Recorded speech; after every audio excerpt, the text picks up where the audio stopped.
ಸಣ್ಣ ಕಾಯಿಲೆಗೆ ಸಣ್ಣ ಔಷಧಿ ಸಾಕು, ದೊಡ್ಡ ಔಷಧಿ ಬೇಕು ಅಂತಿಲ್ಲ. ಇನ್ನು ಸೋರ್ ಥ್ರೋಟ್, ಇದು ಬಹಳ ಸಾಮಾನ್ಯ. ದೊಂಡೆ ನೋವು ಬಹಳ ಸಾಮಾನ್ಯ ಕಾಯಿಲೆ.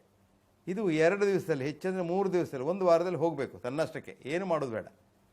ಈ ದೊಂಡೆ ನೋವು ಆದವಾಗ ದೊಡ್ಡ ಔಷಧಿ ಏನು ಅಂದರೆ ಬಿಸಿ ನೀರು. ದೊಂಡೆ ನೋವಾದರೆ ಒಂದು ಸ್ವಲ್ಪ ರೆಸ್ಟ್ ತೆಕ್ಕೊಂಡು ಅಲ್ಲಿ ಕೂತ್ಕೊಂಡು ಒಂದು ಮಗ್ಗು ಬಿಸಿ ನೀರನ್ನು ಇಟ್ಕೊಂಡು ಅದನ್ನು ಸಿಪ್ ಮಾಡ್ತಾ ಇರಬೇಕು. ಸ್ವಲ್ಪ ಸ್ವಲ್ಪ ಸ್ವಲ್ಪ ಸ್ವಲ್ಪ ಸ್ವಲ್ಪ ಸ್ವಲ್ಪ ಕುಡಿಬೇಕು. ನಮ್ಮ ಈ ದೊಂಡೆಯ ಹಾಗೂ ಮೇಲಿನ ಭಾಗದ ಟೆಂಪರೇಚರ್ 1 ಡಿಗ್ರಿ ಹೆಚ್ಚಾಗ್ತದೆ. 1 ಡಿಗ್ರಿ ಸೆಂಟಿಗ್ರೇಡ್ ಟೆಂಪರೇಚರ್ ಹೆಚ್ಚಾದ ಕೂಡಲೇ ದೊಂಡೆಗೆ ಆ ಕ್ರಿಮಿ ಎಲ್ಲ ಸತ್ತು ಹೋಗ್ತದೆ. ಮರುದಿವಸ ಬೆಳಿಗ್ಗೆ ಆಗುವಾಗ ನೀವು ಹುಷಾರು. ಅದರ ಬದಲಿಗೆ ನಾವು ದೊಂಡೆ ನೋವು ಆದ ಕೂಡಲೇ ಸ್ಪೆಷಲಿಸ್ಟ್ ಹತ್ರ ಹೋಗ್ತೇವೆ. ಅವರು ನೋಡ್ತಾರೆ, ಪರೀಕ್ಷೆ ಮಾಡ್ತಾರೆ, ಮತ್ತು ಅದನ್ನು ಪರೀಕ್ಷೆ ಮಾಡ್ತಾರೆ, ಇದನ್ನು ಪರೀಕ್ಷೆ ಮಾಡ್ತಾರೆ, ನಿಮ್ಮ ರಕ್ತ ಪರೀಕ್ಷೆ ಮಾಡ್ತಾರೆ, ಎಲ್ಲ ಮಾಡ್ತಾರೆ.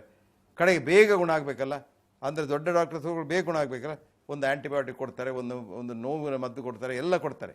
ಇದೆಲ್ಲ ಆದರೆ ನಿಮಗೆ ಸ್ವಲ್ಪ ಸಮಾಧಾನ ಆದಾಗ, ಯಾಕಂದರೆ ಅಷ್ಟು ಖರ್ಚು ಮಾಡಿದ ನಂತರ ಸ್ವಲ್ಪ ಪ್ಲೆಸಿಬೋ ಎಫೆಕ್ಟ್ ಇರುತ್ತೆ, ಗುಣ ಆದಾಗೆ ತೋರ್ತದೆ, ಮತ್ತು ಅದು ಗುಣ ಆಗೋದಿಲ್ಲ.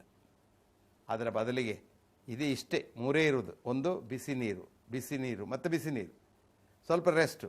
3ನೇದು ಇನ್ನೂ ಅದು ಸ್ವಲ್ಪ ಇದ್ದರೆ ಈ ಜೇನುತುಪ್ಪ ಬಹಳ ಪವರ್ಫುಲ್, ಸೋರ್ ಥ್ರೋಟಿಗೆ ಬಹಳ ಒಳ್ಳೆಯದು ಜೇನುತುಪ್ಪ.